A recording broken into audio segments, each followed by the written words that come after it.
Earthquakes. An earthquake is an interesting but horrific natural disaster caused by two tectonic plates moving below the Earth's crust.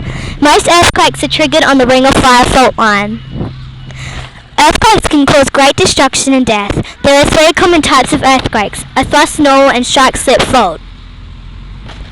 A thrust fault slides up and down, a normal fault moves apart, and lastly, the strike and slip fault slides side to side. After an earthquake, there are aftershocks, which are smaller earthquakes but not as deadly.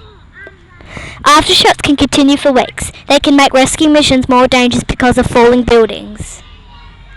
Did you know that when animals start behaving strangely, it is because they know that earthquake is going to occur?